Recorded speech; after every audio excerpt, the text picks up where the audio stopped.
My name is Jenny May, and this is my son Nate. Nate is 21 years old. He has severe autism, and he also happens to be diabetic. Nathan has a long history of severe self-injury and severe aggression towards others. He was placed on a lot of medication, a lot of psychotropic medication, heavy doses of benzodiazepines, like 12 milligrams a day of Ativan, which is just an enormous amount. And it still was not helping the aggression, and it was not helping the self-injury. And we were at the point where the state of Missouri was about to institutionalize him. We basically went through the entire available list of put your hand down of mood stabilizers and antipsychotics. It got to the point where the psychiatric community in that state was just basically doping him up. And he slept up to 18 hours a day, and when he wasn't sleeping, he was just very violent. We were trying to figure something else out, and we moved to California in early 2015 to get access to medicinal cannabis. I thought, we have to at least try it. I mean, there's nothing left to lose. I mean, that was our whole, it just kind of became our motto. We have nothing left to lose. We have to try everything we can possibly try. And within 7 months, he lost, he no longer has to take any of the 18 pills he was taking every single day. He is only on cannabis and on his insulin injections, and he's happy. We can sit and do these things, so that's where we are. I'll fully admit how incredibly wrong I was about, cannabis. The very first thing that I was able to get him to do is vaping. I was really kind of surprised that he even picked it up right away, because he has great difficulty following very simple instructions. Right now, I do make capsules for him, and I make those out of plant matter and infused oils, and we use a variety of different strains, but he's pretty set on a specific grouping of cannabis strains that work for him. He's a purple indica kind of guy.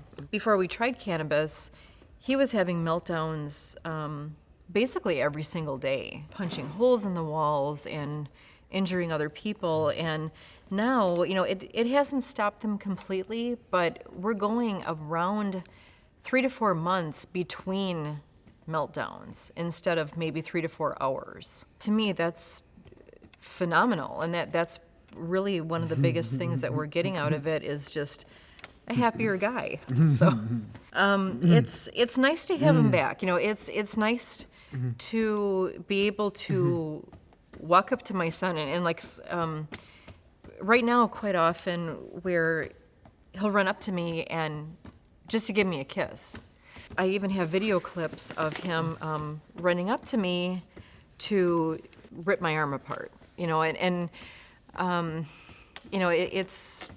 a lot of our parents do almost have PTSD type symptoms, because we're just always on edge. We're waiting for the attack. We're waiting for this horrible thing to happen, and that's hard to shake. And even now, I still get a little defensive, even though I know that he's not necessarily coming up to beat me up or to do anything terrible to me. It's still always in the back of my mind, but at this point, he comes up and he wants to hold my hand, and he wants to give me a kiss, and he just wants to come and sit with us in the living room. And I have him back, and I haven't seen that person and that social interaction and appropriate social interaction since he was very young, probably 4 or 5 years old. Having to uproot your entire life for cannabis. We shouldn't have to live 2,000 miles from all of our friends and family. And, honestly, we can't even go to visit them right now because we're from Wisconsin. It's not legal there at all. So basically, we're kind of prisoners. We're kind of prisoners of California, which I don't mind because I love California. But we would like to be able to go see our family and friends at some point, and we don't really feel like breaking any federal laws by taking his medication across state lines, and I really don't want to temporarily put him back on the medications that weren't really doing much for him anyway, just to go spend Christmas with my mom. It's not that easy for other families. I mean, many families just can't pick up and move, and they can't wait, and they shouldn't have to decide between breaking whatever the laws of their state may be and federal laws and risk CPS intervention and losing their children. But I would do it again in a heartbeat. I wouldn't think twice of making the move again. And had I known that it would have worked this well, we probably would have been here years ago. There are so many children out there, just thousands of children who really could benefit from this. And instead, they're being doped up on pharmaceuticals, on this legal, these legal drugs, not this natural plant. I can't imagine any parent wants their child on pharmaceuticals. I can't see them wanting that. Medication.